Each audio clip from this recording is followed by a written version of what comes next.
बाद में हम क्वेश्चन पूछेंगे। तो कॉन्ग्रेचुलेशन चनामिन साहब, बहुत लंबा सफर है लेकिन आप लोग शुरुआत बहुत अच्छा किया लगता है। खांडू साहब तो पहला दिन में 100 करोड़ सैंक्शन कर दिया, सुनने में आया कि आपने भी आज ऑफिस संभाल लिया। तो हम लोग तो घूम रहे थे तो पता चला कि थोड़ा सा आपको भी एक बार मिल के चलते हैं। क्या प्लानिंग, क्योंकि आप प्लानिंग इन्वेस्टमेंट भी है डिप्टी चीफ मिनिस्टर के अलावा, सबसे इम्पोर्टेंट है अरुणाचल का विकास में जो प्लानिंग एंड प्रोसेस जो होता है। तो शुरुआत कैसे किया सर आपने आज का आपका ऑफिस? अच्छा हुआ आप लोग आप लोग मेरे पास आया पूछताछ करने के लिए। आज मैंने पहला अपना ऑफिस पेमा 3 सरकार में शामिल होकर आज पहला मैंने ऑफिस शुरू किया है। आज मैंने अपना कार्यभार संभाल लिया है। आज मैं इसके लिए मैं पेमा खांडू जी को भी मैं धन्यवाद देना चाहूँगा। उन्होंने मुझे विश्वास रखा, फिर तीसरा बार के लिए पेमा खांडू 3 सरकार में मुझे शामिल किया है। मैं पेमा खांडू जी को मैं बधाई भी देना चाहूँगा। तीसरा बार के लिए उन्होंने उनको सीएम चुना गया है अरुणाचल प्रदेश में। और मैं प्रधानमंत्री मोदी जी को भी धन्यवाद देना चाहूँगा। और हमारा जो नेशनल बीजेपी प्रेसिडेंट है जेपी नड्डा जी को भी मैं धन्यवाद देना चाहूँगा। उनका जो मदद है, उनका जो गाइडेंस है, उसके कारण से भारी बहुमत हमने हासिल कर पाया है। अरुणाचल प्रदेश में बीजेपी का लैंडस्लाइड विक्ट्री हुआ है। मैं पेमा खांडू जी को और ब्यूरम बागे जी को, जो हमारा प्रेसिडेंट है, उनको भी ये जीत के लिए मैं श्रेय देना चाहूँगा। और तमाम जो हमारा जनता है, मैं उनको धन्यवाद देना चाहूँगा कि बीजेपी पे विश्वास रखने के लिए और बीजेपी को थम्पिंग मेजॉरिटी देने के लिए। हमारा जनता को यही विश्वास देना चाहेंगे आज का दिन में कि पेमा खांडू 3 जो सरकार होगा, जो लोगों का विश्वास लेके, लोगों का जो कॉन्फिडेंस लेके, लोगों का जो एस्पिरेशन है, एस्पिरेशन लेके ही हम काम करेगा। हमारा यहाँ में जितना भी युवा है, हमारा जितना भी यहाँ में महिला है, जो किसान है, गरीब है, जो हमारा जो मेन जो इश्यूज है, प्रायोरिटी सेक्टर है, उसमें हम काम करेगा। जैसे हम पहले का सरकार में भी एक टीम वर्क के हिसाब से हमने काम किया है, सभी सेक्टर में हम जोरदार काम करेगा।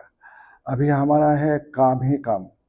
जो हमारा ऐसे भी हमारा एक मोटो है कि मैक्सिमम गवर्नेंस और मिनिमम गवर्नमेंट, तो वही मोटो लेके हम काम करेंगे। और we will be on our toes. मैं तो हमेशा कहता हूँ कि मोदी जो 3 सरकार होगा बहुत फास्ट चलेगा। हर डेवलपमेंट सेक्टर में बहुत जोरदार काम करना होगा। अरुणाचल प्रदेश में भी बहुत हमारा प्रायोरिटी सेक्टर है, रिस्पॉन्सिबिलिटी है सरकार का। ट्रॉपिकल एरिया से लेके पूरा अल्पाइन जोन तक, तो हमारा जितना भी एरिया है, ट्रॉपिकल एरिया है, टेम्परेट एरिया है, जो अल्पाइन एरिया है, और जो बॉर्डर जो इश्यूज है, सभी प्रकार में हम काम करेंगे। और जैसे अरुणाचल जो विकसित अरुणाचल के लिए काम करेंगे। मोदी जी का जो विजन है विकसित भारत 2047, उसी रास्ता पे हम चलेंगे। Sir, we always heard in Pema Khandu Chief Minister, we always used to give one speech in every district that we will bring a new reform in planning department and in finance department also. जो पहले जैसे memorandum submit होता था, उसके बाद आप लोग schemes लेते थे बजट में या आदि में, तो अभी कुछ एक रिफॉर्म आने वाला है, वो क्या है सर? देखिए, हमारा रिफॉर्म जो है 100 डेज जो रिफॉर्म हम लोग, तो पहला 100 दिन में हम क्या करेंगे, ये कैबिनेट में हम लोग अप्रूव कर लिया है। उसमें मेन जो मुद्दा होगा वो जो है ईज ऑफ लिविंग होगा, इम्प्रूव क्वालिटी ऑफ लाइफ होगा, preservation and protection of our rich indigenous tradition and culture जो होगा, गवर्नेंस रिफॉर्म्स होगा हमारा, enhance quality of life of citizens होगा, फुलफिलमेंट ऑफ रूट्स एस्पिरेशन होगा, इन्वेस्टमेंट फॉर डेवलपमेंट होगा। हम नया इंडस्ट्रियल पॉलिसी लाएंगे, उसका साथ ही साथ हम नया एग्रीकल्चर हॉर्टिकल्चर पॉलिसी लाएंगे, हम नया जो है टूरिज्म पॉलिसी भी लाएगा।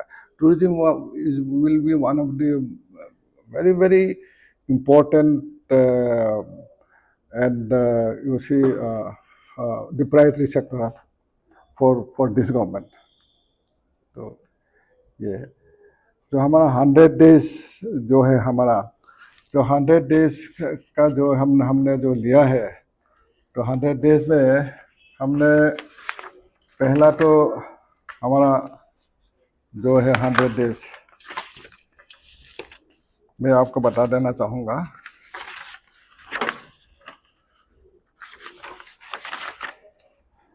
जो मैंने जैसा कि बता दिया आपको, गवर्नेंस रिफॉर्म्स होगा, उसका बाद एनहांस क्वालिटी ऑफ लाइफ होगा, उसका बाद जो एग्रीकल्चर हॉर्टिकल्चर पॉलिसी हम लाएंगे, उसके बाद जो revamp existing master plan to make Itanagar Naharlagun twin capital city है, future ready and improve urban quality होगा,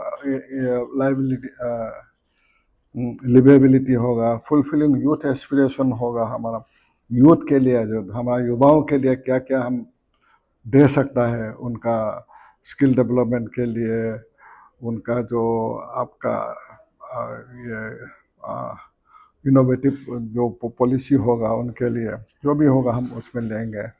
इन्वेस्टमेंट फॉर डेवलपमेंट में हम ये notify a new Arunachal industrial policy to dovetail with ₹10,000 crore Unnati scheme launch by government of India. Notify a new Arunachal handloom and handicraft policy.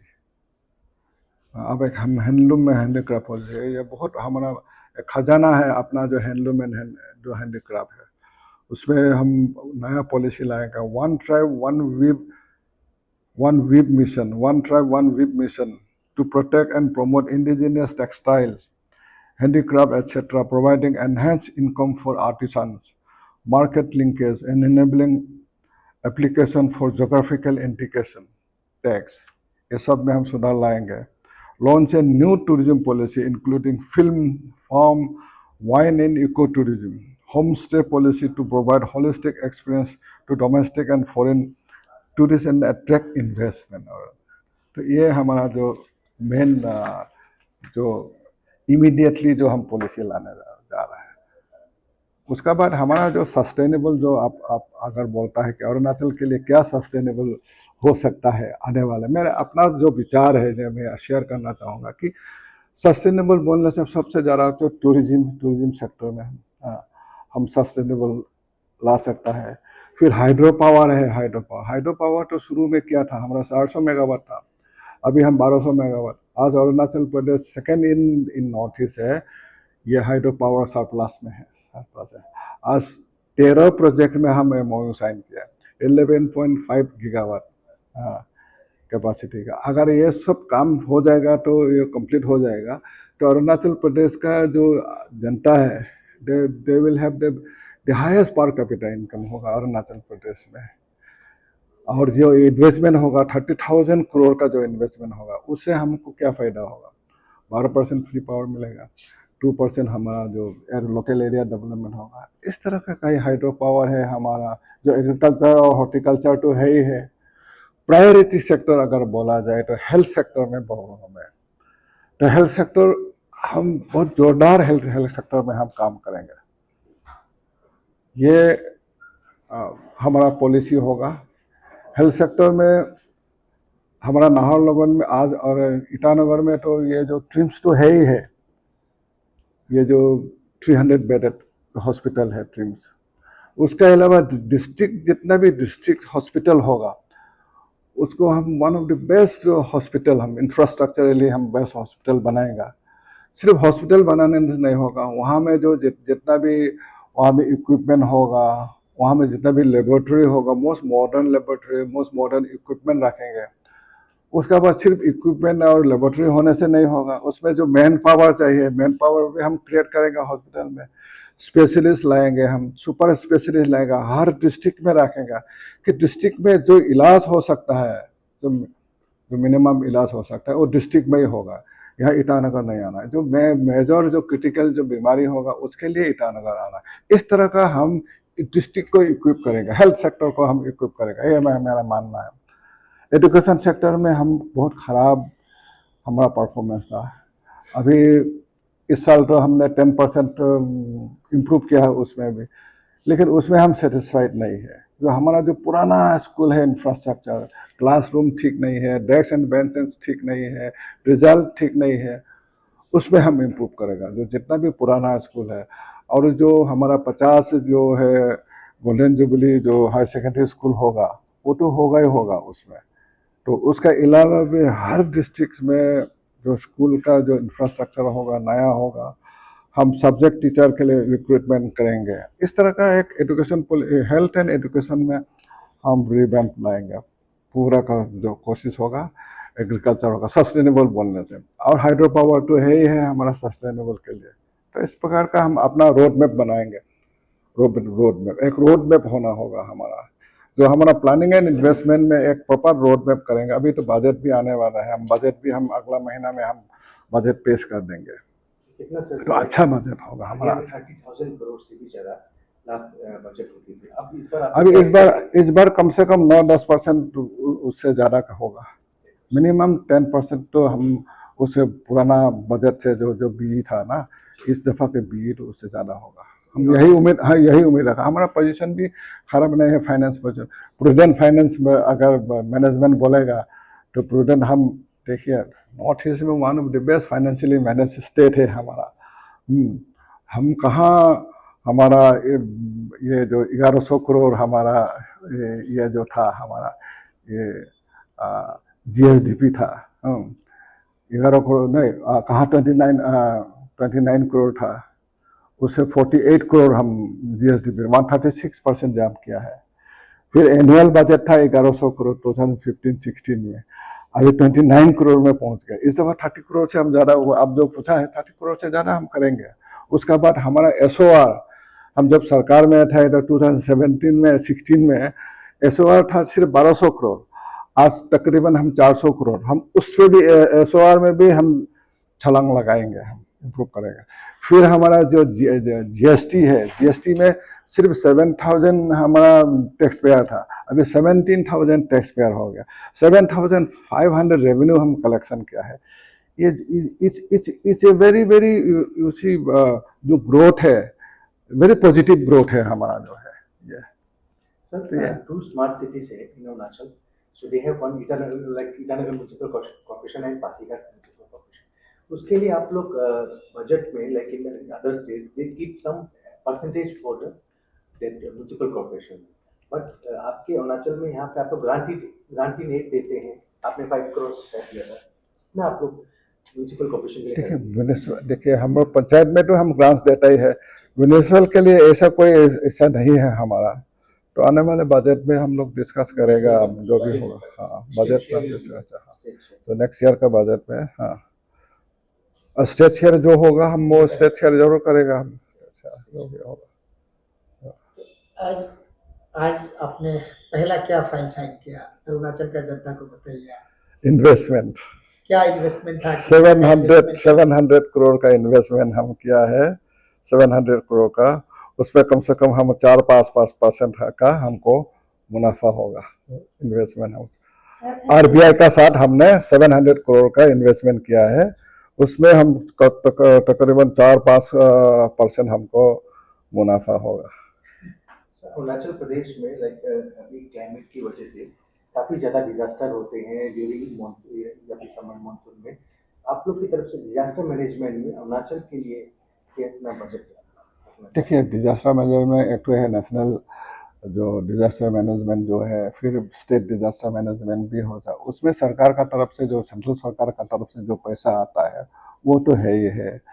फिर अपना भी देखिए, अरुणाचल प्रदेश तो ऐसा सिस्मिक जोन में है, डिजास्टर मैनेजमेंट होते रहता है। समर में खास तौर से समर में आप देखेंगे ईटानगर में हो, लैंडस्लाइड बहुत होता है।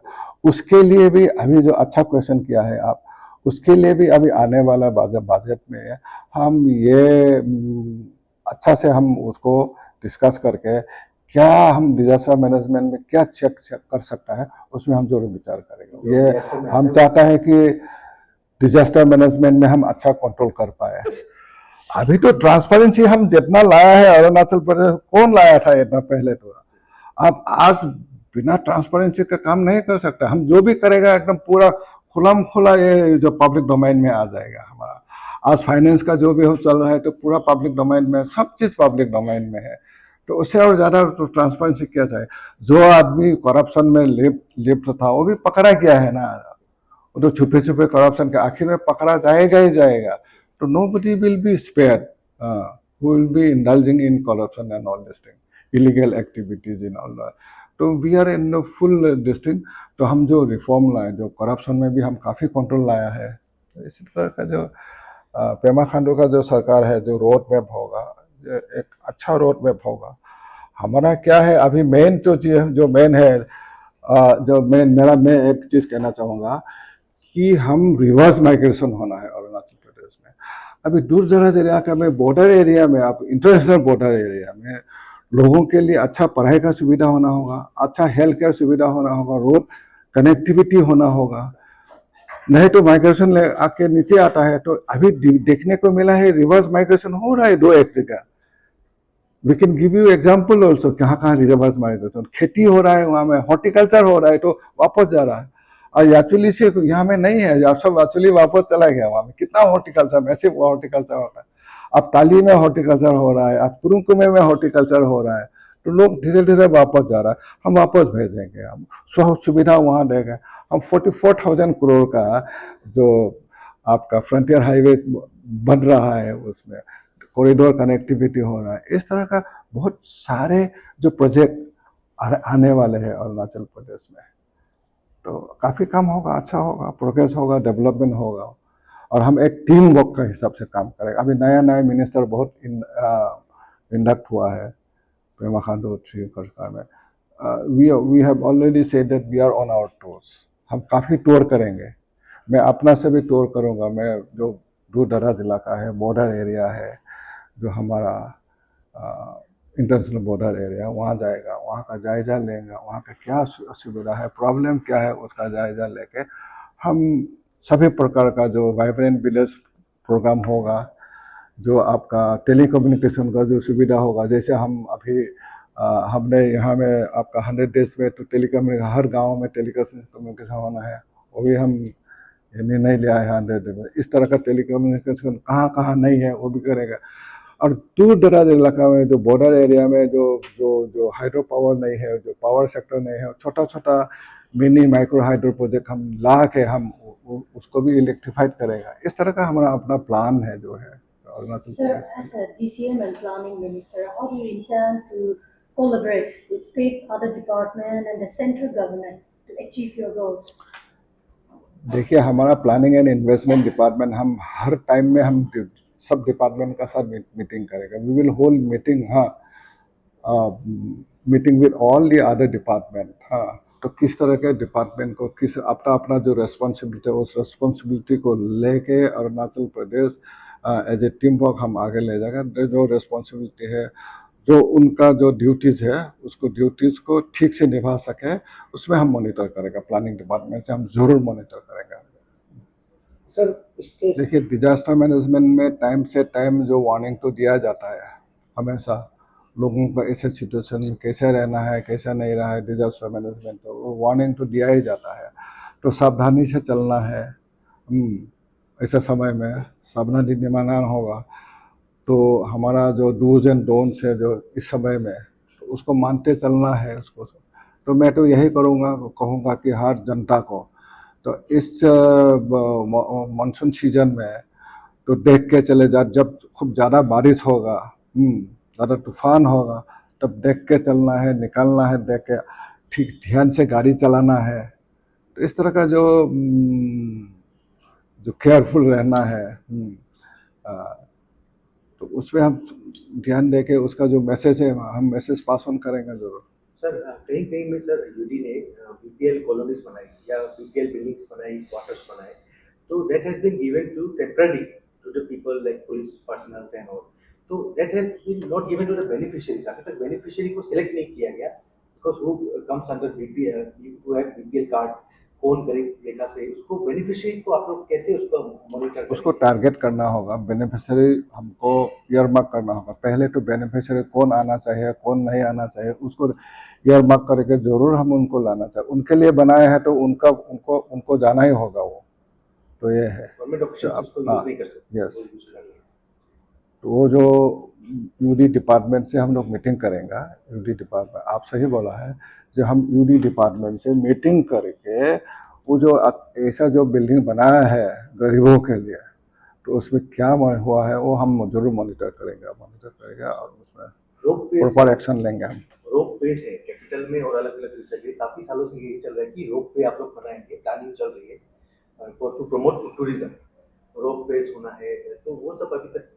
अभी देखिए, रोप वे तो सिर्फ टूरिज्म के लिए नहीं होगा, रोप वे हाँ यूज ऑफ ट्रांसपोर्ट भी होगा। अभी जितना भी ट्रैफिक जाम होता है, क्या जाम होता है, उसके लिए रोप वे लाएगा बोल के तो नहीं है, लेकिन अगर दरकार होगा तो रोप वे हो या फ्लाईओवर हो, हम जरूर बनाएंगे। जो ट्विन सिटी के लिए हम जरूर काम करेंगे। तो ऐसे भी हमारा ध्यान अभी ट्विन सिटी का ऊपर है, तो ट्विन सिटी पे हम जरूर ईज ऑफ जो ट्रांसपोर्ट होगा, हाँ जो ईज ऑफ बिजनेस होगा, जो भी होगा, हम यहाँ ज़्यादा बिजनेस लाने से कोशिश करेंगे। यहाँ देखिए अभी आप अच्छा होटल नहीं है आज, तो ईटानगर में अच्छा होटल आना चाहिए, 5 स्टार होटल आना चाहिए।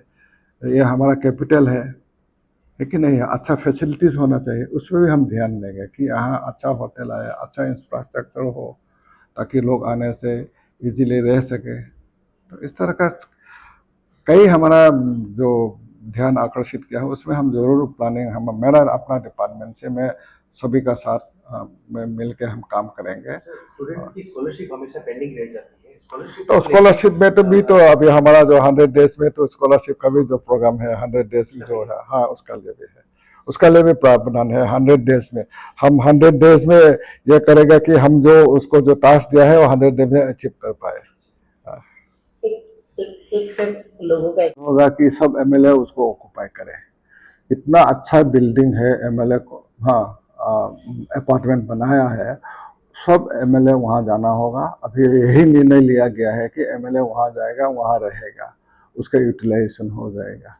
तो आप लोग कोशिश करेंगे सर, अरुणाचल सरकार हो led by Pema Khandu and चोना मैन की वो अपार्टमेंट को एमएलए लोगों को अलॉटमेंट दिया जाए इस बार? जी जी जी, एक तो तुरंत वो एमएलए लोग वहाँ जाएगा, वहाँ ऑक्युपाई कर लेगा। आप कुछ रिक्वेस्ट करेंगे ये सीएम साहब ने आज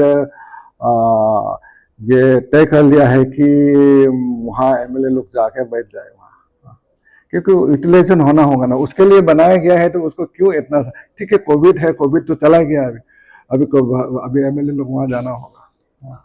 सर एक मिसयूज होता है like in government bungalows also, if they are living. अभी देखिए उसका बाद मनोज जी आप देखिए, अभी जो हमारा जो 12 मिनिस्टर है, 12 मिनिस्टर का जो बिल्डिंग है, जो बंगलो है, 12 मिनिस्टर का बंगलो सब सर गया है। अब 80s 70s 80s का बिल्डिंग है, सर गया। मैं वाकई में बोलता हूँ, इतना हैवी मेंटेनेंस होता है। अभी हम ये तय करेगा कि इमीडिएटली हम 12 मिनिस्टर का घर बनेगा, और जो भी मिनिस्टर भाड़ा घर में जा सकता है वो जाएगा, भाड़ा घर अपना भाड़ा रहेगा, भाड़ा के लिए हम प्रबंधन करेगा। उसका बाद एक एक करके हम विदिन 2 इयर्स 12 जो बिल्डिंग है, जो बंगलो है मिनिस्टर के लिए बनाएगा। और यही हम नीति एक अपनाएगा कि कोई अभी जो मिनिस्टर रहता है, एमएलए रहता है, अपना कॉटेज में एडिशनल बना लेता है, सरकार का कोई अप्रूवल नहीं है, बंगलो बनाता है, अपना पेशेंट आता है, फिर पेशेंट के लिए हम बोले पेशेंट अगर आता है तो आप भाड़ा घर लो या कहीं में रखो, आप अपना घर में एडिशनल बनाते रहेगा तो ये पॉलिसी में नहीं आता है।